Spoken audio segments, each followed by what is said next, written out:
मित्रों, कैसे हैं आप सभी लोग। मैं पुनः पेश हूँ अपनी छोटी सी वीडियो के माध्यम से आपको बहुत सारा ज्ञान देने के लिए। हमारी 73 कोड की तीसरी यूनिट की 5वीं इकाई में ये नवविध कालमान का प्रश्न रखा गया है, जिसको लेकर मैं पेश हूँ आपकी सेवा में। तो बिना देर किए वीडियो को शुरू करते हैं। चलिए, नवविध कालमान का वर्णन इस प्रकार किया है इन्होंने श्लोक में। ब्राह्म्यं दिव्यं तथा पितृं प्राजापत्यंच गौरवं सौरंच सावनं चांद्र आर्क्षमानानि वै नव। ब्राह्म्यमान, दिव्यमान, पितृमान, प्राजापत्य, बारेहस्पत्य, सौर, सावन, चांद्र और नक्षत्र, आर्क्ष को नक्षत्र, ये 9 प्रकार के कालमान हैं। इनमें से प्रायशः सभी का प्रयोग नहीं होता है। जिनका प्रयोग होता है उनका वर्णन नीचे अगले श्लोक में कर रहे हैं। चतुर्भिः व्यवहारोत्र, अत्र यानी यहाँ पर 4 का ही व्यवहार किया जाता है। कौन कौन है वे? सौर, चांद्र, आर्क्ष और सावनैः। सौरमान, चांद्रमान, नक्षत्रमान और सावनमान, इन 4 का ही प्रयोग हम लोग प्रायशः करते हैं। बारेहस्पत्येन षष्ट्यब्दा ज्ञेयानान्यस्तु नित्यशः, और बारेहस्पत्य आदि जो शेष बचे, इनका प्रयोग हम नित्य नहीं करते हैं। आप नीचे से अर्थ भी पढ़ सकते हैं इसका, ये लिखा हुआ है नीचे श्लोक के। और वैसे भी मैं इस वीडियो के डिस्क्रिप्शन में इसका आपको PDF भी उपलब्ध करा दूंगा। तो आगे चलते हैं आगे। जो ऊपर लिखा है सौरमान, उसके बारे में पढ़ते हैं। सौरमान क्या है और इससे क्या क्या प्रयोग होते हैं, सौरमान का प्रयोग कहाँ कहाँ हम लोग करते हैं। तो सौरेण द्युतिशोर्मानं षडशीति मुखानि च अयनम विषुवच्चैव संक्रांते पुण्यकालता। सौरमान का प्रयोग द्युतिशोर्मानम यानी दिन रात्रि के लिए, दिन रात्रि का जब मान निकालना होगा तो सौरमान का प्रयोग। षडशीति मुख के लिए, अयनम विषुवच्चैव संक्रांते, और ये संक्रांतियों के लिए, विषुव आदि संक्रांति के लिए, इन पुण्य संक्रांति आदि पुण्य कालों के लिए इसका प्रयोग किया जाता है। ये नीचे अर्थ भी लिखा हुआ है इसका, आप इसको पढ़ सकते हैं। आगे आता है कि ये जो उत्तरायण दक्षिणायन सूर्य होते कब हैं आखिरकार, तो वही लिख रहे हैं। देखिए, उत्तरायण व दक्षिणायन एवं षड ऋतुओं का विचार। सूर्य जिस समय मकर राशि में प्रवेश करते हैं उससे 6 माह तक उत्तरायण तथा कर्क राशि में प्रवेश करने के उपरांत 6 माह तक दक्षिणायन, यानी कर्क में प्रवेश करेंगे तो दक्षिणायन और मकर राशि में प्रवेश करेंगे तो उत्तरायण। नीचे श्लोक भी दिया है, श्लोक से आसानी हो जाती है याद करने में और समझने में। तयोर मकर संक्रांते, तयो मान्य दोनों जो संक्रांतियाँ मकर संक्रांति है, षण्मासेषु उत्तरायणम, षण्मास उत्तरायण रहते हैं। और कर्क्यादेयस्तु तथैव स्यात्, कर्क ऐसे ही इसी प्रकार तथैव कर्क्यादेयस्तु स्यात् होते हैं क्या? षण्मासा दक्षिणायनम, षण्मास दक्षिणायन होते हैं।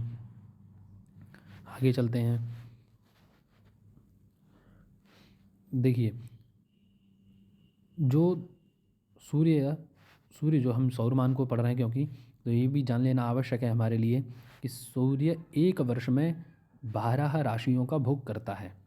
वो किस प्रकार करता है वो आगे पढ़ेंगे। देखिए, द्विराशिमाना धृतवः षड्युक्ता शिशिरादया मेषादयो द्वादशैते मासास्तेरैव वत्सरः।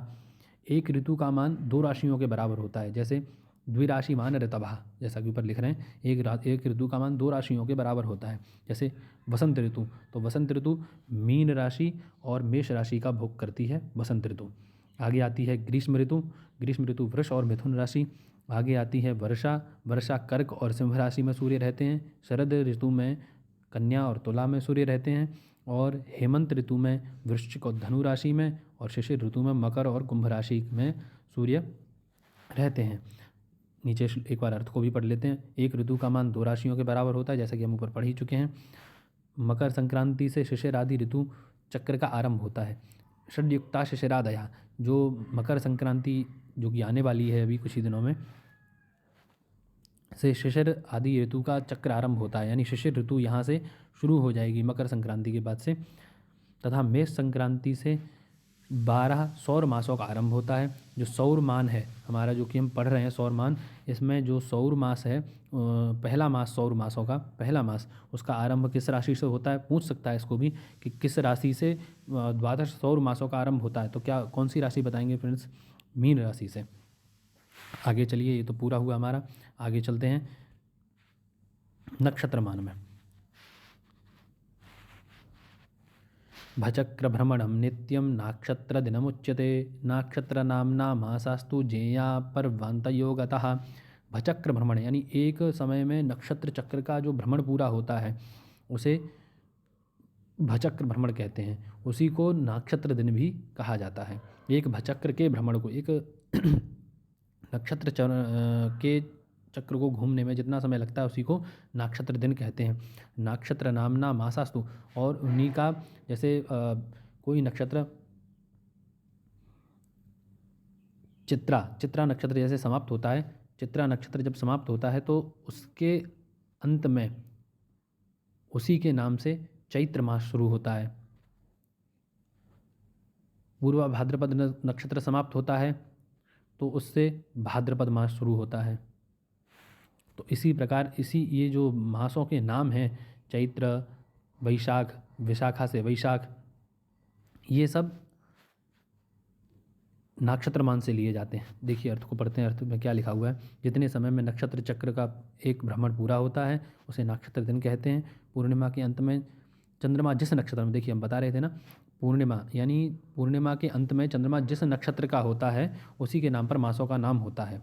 जैसे अगले श्लोक में स्पष्ट भी कर दिया उन्होंने, कार्तिकादिषु संयोगे कृत्तिकादि द्वयम द्वयम। कार्तिक आदि मासों का संयोग कृत्तिकादि नक्षत्रों से दो दो के साथ होता है। अंत्योपात्यो पंचमश्च त्रिधा मासा त्रय स्मृता। केवल अंतिम मास और उससे ठीक पहले मास तथा पांचवें मासों का संयोग तीन तीन नक्षत्रों से होता है। आप इसको अलग से बैठ के समझेंगे तो आशा करता हूँ कि आपको ज़रूर समझ में आएगा। आगे चलते हैं क्योंकि समय बहुत कम है हमारे पास। बारहस्पत्यमान को देखते हैं। वैशाखादिषु कृष्णेः च योगे पंचदशे तिथौ कार्तिकादीनि वर्षेषु गुरोर्युक्तादयास्तमात्। वैशाख आदि मासों की कृष्ण पक्ष की 15वीं तिथि के योग में बृहस्पति के अस्त और उदय होने से, जब बृहस्पति, आपने देखा होगा यदि आप थोड़ी सी भी ज्योतिष जानते होंगे कि बृहस्पति कब अस्त होते हैं और कब उदय होते हैं, तो बृहस्पति के अस्त और उदय से कार्तिक आदि वर्षों के नाम रखे गए हैं। बृहस्पति का वर्ष दूसरे प्रकार का भी होता है जिससे संवत्सर कहते हैं। संवत्सर का हम लोग जो अभी हमारा संवत्सर बदलने वाला है, चैत्र शुक्ल पक्ष से संवत्सर बदलेगा। इसमें ये संवत्सर का जो बदलना होता है ये बारहस्पत्यमान के द्वारा ही होता है। ऐसे 60 संवत्सरों का एक चक्कर होता है, जिसे अतिरिक्त 5 संवत्सरों का एक चक्कर होता है जिसके नाम है संवत्सर, परिवत्सर, इदावत्सर, अनुवत्सर और इदवत्सर। तो संवत्सर जो बदलते हैं वो किस मान के अनुसार बदलते हैं? बारहस्पत्यमान के अनुसार। चलिए आगे चलते हैं। सावन मान आगे है। उदयादुदयम भानो सावनम तत्प्रकीर्तितम सावनानि स्यूयेते एतानि यज्ञ काल विधिस्तुते। देखिए यज्ञ कर्म अनुष्ठान इत्यादि करने के लिए जो हम प्रयोग मानते हैं, जिसको प्रमाण मानते हैं, वो है सावन मान। तो क्या कह रहे हैं देखिए, सूर्य के उदयाद उदयम भानु, सूर्य के उदय से दूसरे उदय तक, जैसे आज सूर्योदय हुआ 6:05 पर, अगला सूर्योदय 6:10 पर हो रहा है, तो इसके मध्य का जो काल है वह क्या कहलाएगा? सावन मान कहलाएगा। सावन दिन कहते हैं। इन सावन दिनों से यज्ञ करने का समय के विधान किया जाता है। और क्या क्या किया जाता है? सूतकादि परिच्छेदो, सूतकादि का परिच्छेद, परिच्छेदो दिनमासा वर्षा तथा, और दिन मास और वर्ष के स्वामियों का निश्चय भी इसी के द्वारा होता है।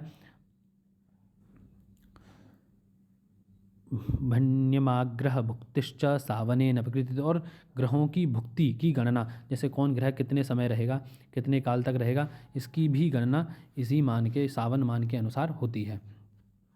चलिए अब आता है अगला दिव्यमान, जो कि देवताओं का है। सुराणाम असुराणानाम अन्योन्यम होरात्रम विपर्ययात् यदोक्तम तत्र भवेद् दिव्यम भानोर्भर्णन पूर्णात्। देवताओं और असुरों का जो परस्पर विरोधी अहोरात्र है, यानी जैसे देवताओं का दिन होता है और रात्रि जो होती है वह असुरों की होती है, तो अहोरात्र जो विरोधी देवताओं का बतलाया गया वही दिव्यमान है। सूर्य एक भगण पूरा होने तक का समय सूर्य के एक भगण, एक बार सूर्य अपना पूरा करता है, जैसे एक वर्ष में एक ही दिव्य दिन होता है देवताओं का, तो इसीलिए एक भगण यानी सूर्य का एक चक्र पूरा एक वर्ष का, ये देवताओं का एक दिन होता है।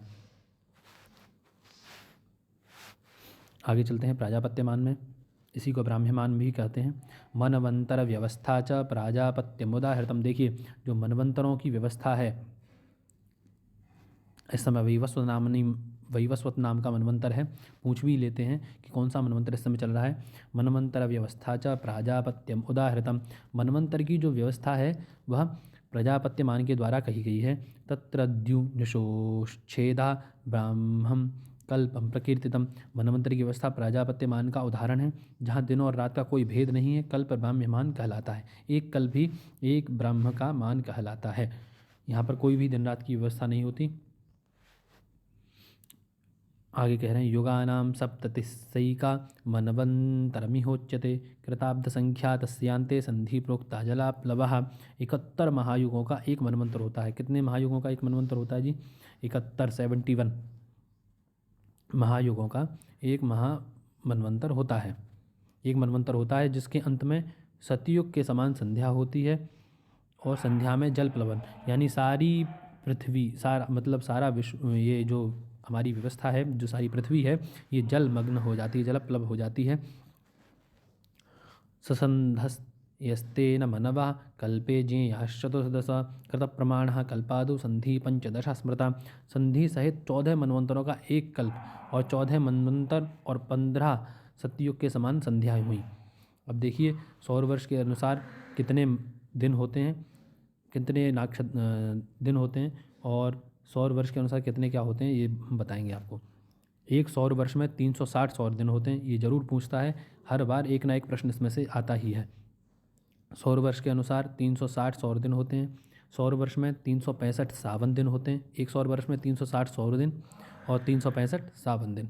अब यदि हम ये मानते हैं कि हमारे साधारण एक वर्ष में 365 से 365 डेज होते हैं, जो कि सावन दिन का ही प्रमाण है।